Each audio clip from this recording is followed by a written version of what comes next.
पाटिल जी का जो योगदान है, मैं आज उसे भी याद कर रहा हूं।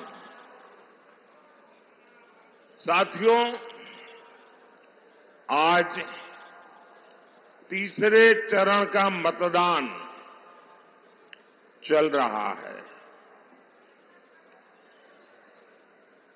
हर ओर बीजेपी और एनडीए को भरपूर जन समर्थन मिल रहा है। तीसरे चरण के मतदान ने ये साफ कर दिया है कि 4 जून को इंडी अगाड़ी की एक्सपायरी डेट तय हो गई है।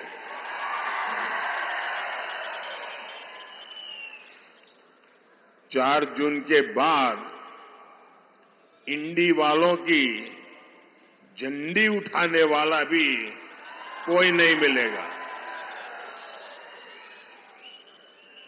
चुनाव के पहले ये जो भानुमति का कुनबा जुड़ा था, ये 4 जून को रेत के टीले की तरह बिखरने वाला है। साथियों, इस बार का चुनाव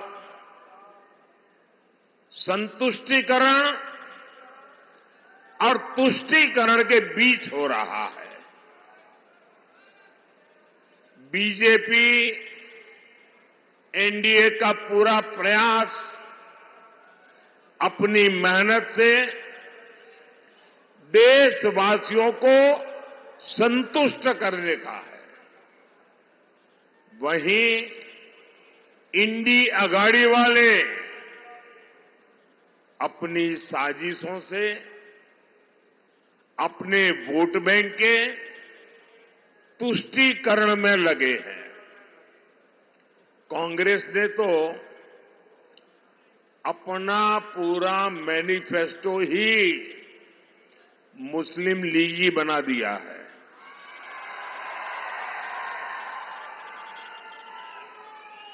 आप खुद देखिए, भाजपा एनडीए के क्या मुद्दे हैं। एनडीए का मुद्दा है विकास, एनडीए का मुद्दा है गरीब कल्याण, एनडीए का मुद्दा है राष्ट्रीय सुरक्षा, एनडीए का मुद्दा है देश का स्वाभिमान, देश का सम्मान। आप मुझे बताइए, कांग्रेस क्या इनमें से किसी भी मुद्दे पर बात करने की स्थिति में है क्या? साथियों, गरीब कल्याण पर बात होगी तो कांग्रेस शुतुरमुर्ग की तरह रेत में सिर छिपाकर बैठ जाएगी। उसके पास बोलने के लिए कुछ है ही नहीं।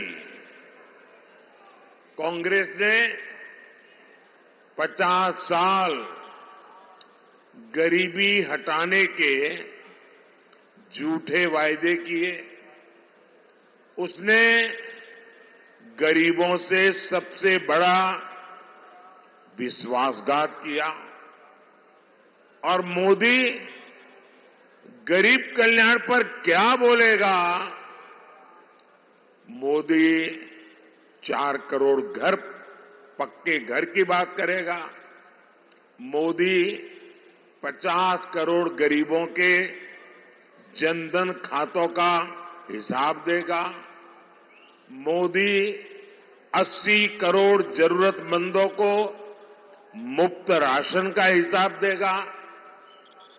जब किसान की बात होगी तो मोदी बताएगा कि पीएम किसान सम्मान निधि के 3 लाख करोड़ रुपए किसानों को मिले हैं।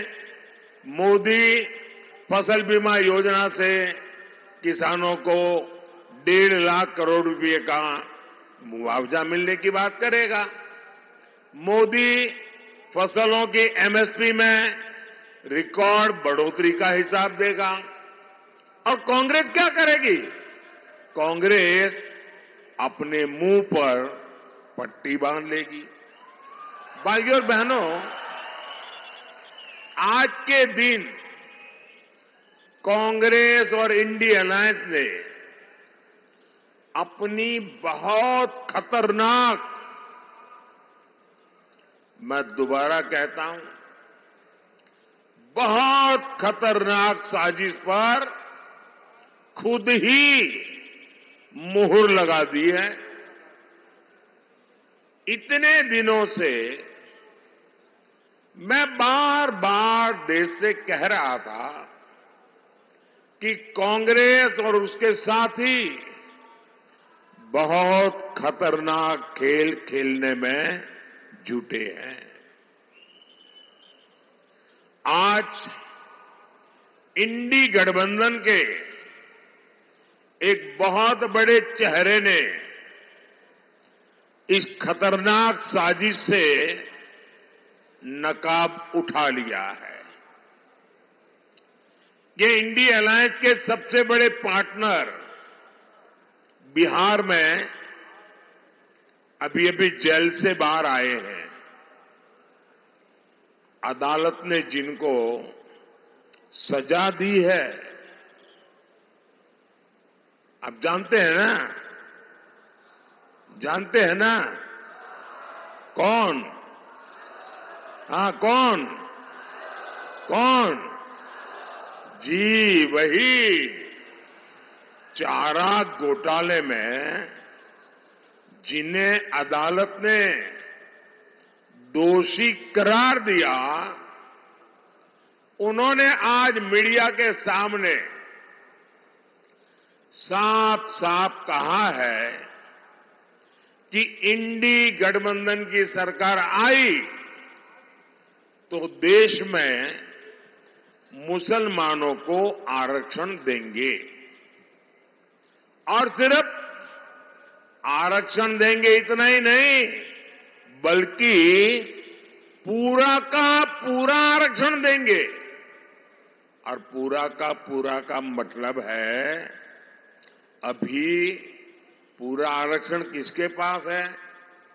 अभी पूरा आरक्षण एससी के पास है, एसटी के पास है, ओबीसी के पास है, सामान्य वर्ग के गरीबों के पास है। अब ये इंडिया अलायंस का कहना है कि ये पूरे का पूरा आरक्षण छीनकर मुसलमानों को दे देंगे।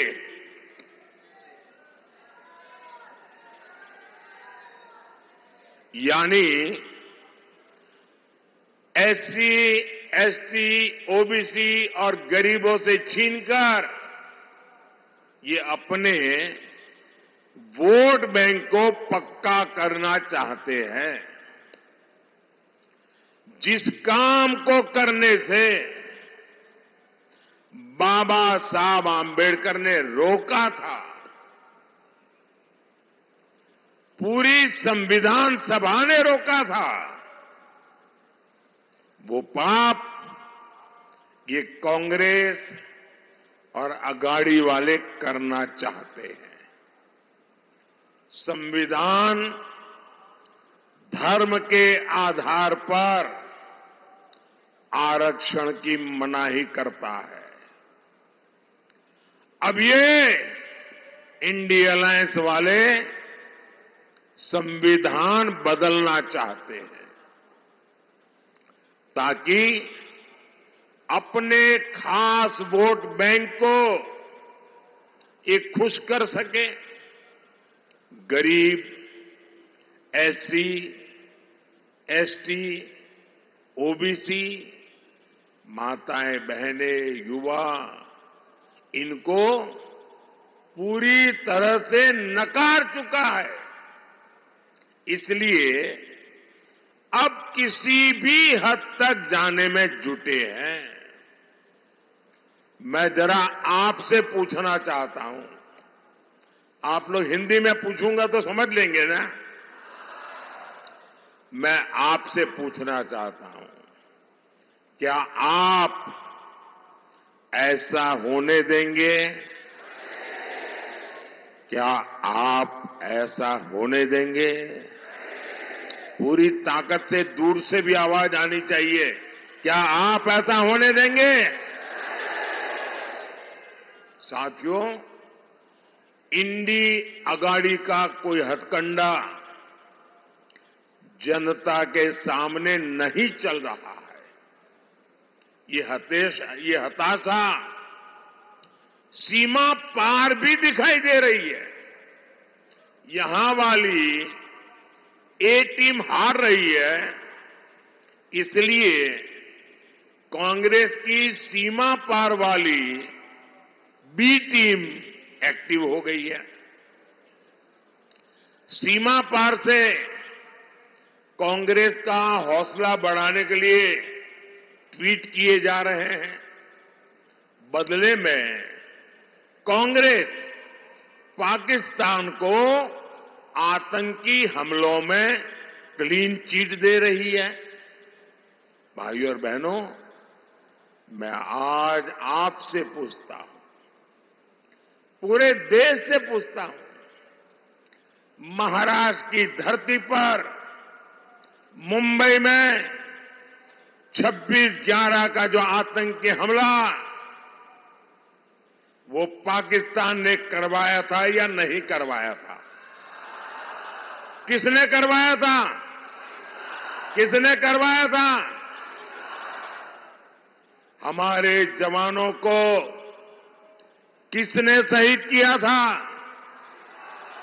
किसने शहीद किया था?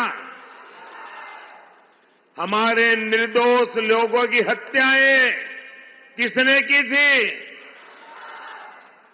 अब मजा देखिए, आपको ये सच मालूम है,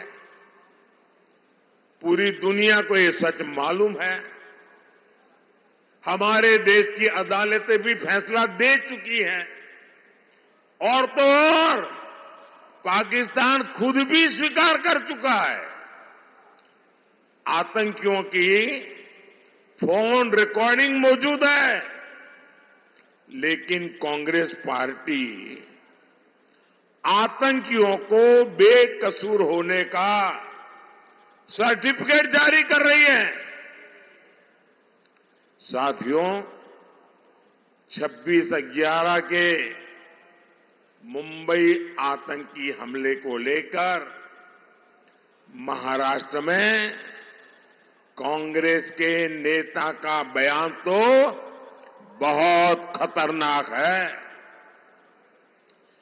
ये कांग्रेसी मिलकर अब आतंकी कसाब का पक्ष ले रहे हैं। कांग्रेस के समय विदेश राज्य मंत्री रहे और परिवार के करीबी ने भी कसाब को निर्दोष बता दिया है। ये मुंबई हमले में मारे गए सभी निर्दोष नागरिकों का अपमान है। ये मुंबई हमले में सभी आतंकियों को मार गिराने वाले सभी सुरक्षा बलों का अपमान है। ये शहीद तुकाराम आमले जैसे उन शहीदों का अपमान है। देश को किस तरफ ले जाना चाहती है कांग्रेस? तुष्टीकरण के लिए कांग्रेस हर रोज और ज्यादा नीचे गिरती चली जा रही है। क्या ऐसी कांग्रेस ऐसे इंडिया गाड़ी को महाराष्ट्र में एक भी सीट मिलनी चाहिए क्या? जरा पूरी ताकत से बताएंगे, एक भी सीट मिलनी चाहिए क्या? साथियों, मोदी ने पिछले 10 वर्षों में सुरक्षा और विकास दोनों की गारंटी दी है। जो समस्याएं कांग्रेस विरासत में छोड़कर गई थी, हमने उनके समाधान दिए हैं। महाराष्ट्र में कांग्रेस ने किसानों को संकट में धकेला, सूखे का संकट गहराता गया। कांग्रेस अपनी लूट में व्यस्त रही। हमने वर्षों से लटके प्रोजेक्ट्स को पूरा करके किसानों की चिंता की। यहां नीलवंडे डैम का काम 1970 में शुरू हुआ था और उस समय डैम की लागत 8 करोड़ थी। आज वो बढ़कर के 5,000 करोड़ रुपए पहुंच गई है। ये पाप इन्होंने किया है और ये पैसा आपका है। डैम के नाम पर कांग्रेस नेताओं की जेबें भरती रही, लेकिन किसानों के खेत सूखे रह गए। 2017 में देवेंद्र फडणवीस जी ने इसे गति दी। लेफ्ट कनाल का काम पूरा हो गया है। जल्द ही ये योजना भी पूरी कर ली जाएगी। इससे अहिल्यानगर और नासिक में सैकड़ों गांवों को पानी मिलेगा। हजारों हेक्टेयर भूमि की सिंचाई होगी।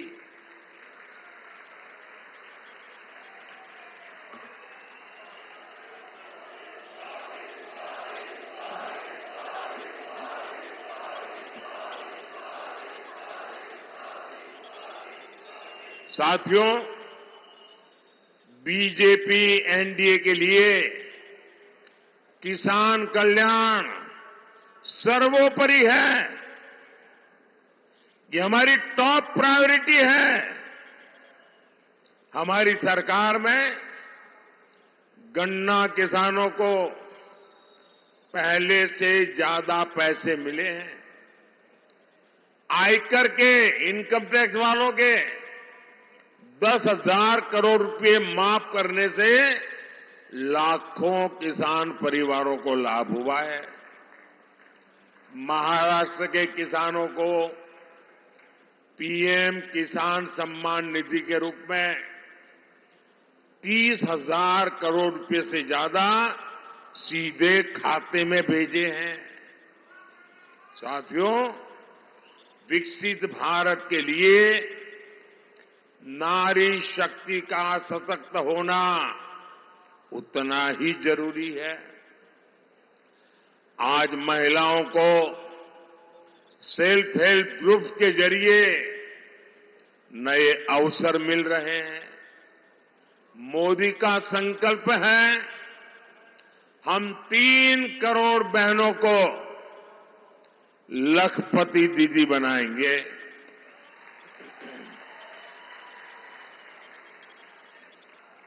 हमारी बहनें अब ड्रोन पायलट बनेगी। खेती किसानी में सबसे आगे रहकर काम करेगी। साथियों, आज तेज गति से हो रहे विकास से महाराष्ट्र की तस्वीर बदल रही है। इस क्षेत्र में अहिल्यानगर सोलापुर हाईवे का निर्माण हो रहा है।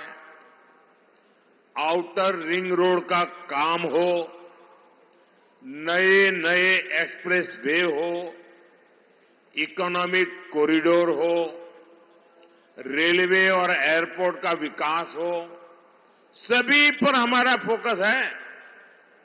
मुंबई शिरडी वंदे भारत ट्रेन के द्वारा साईं भक्तों को सुविधा मिली है।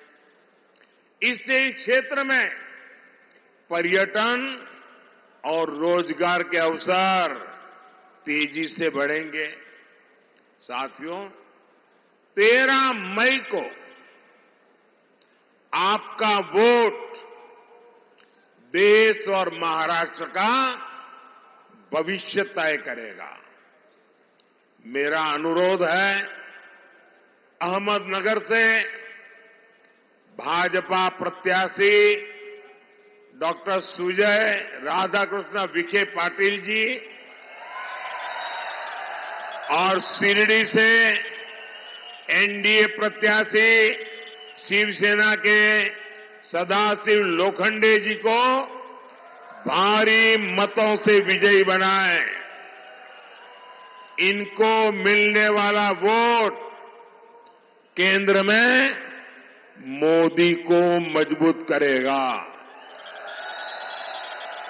और जब आप इनको वोट डालेंगे ना, तो वोट सीधा सीधा मोदी के खाते में जाएगा। और इसलिए आप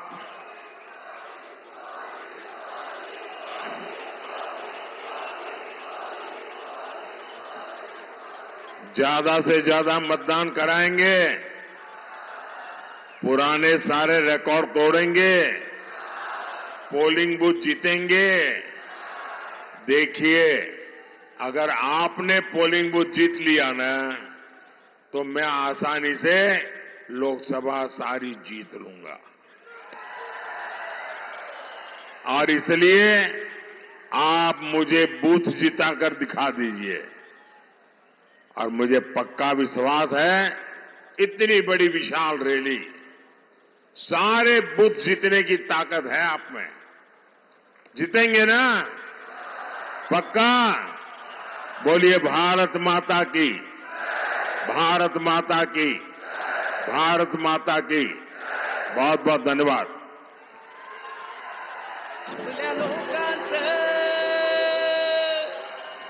हेलो हेलो हेलो, बहुत बहुत धन्यवाद। मैं दिलीप जी बाल सिंह से विनती करता हूं कि आप आभार प्रदर्शन करें।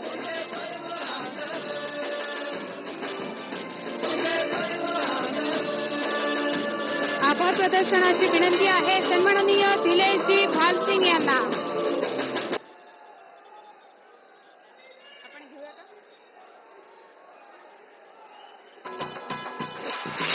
का?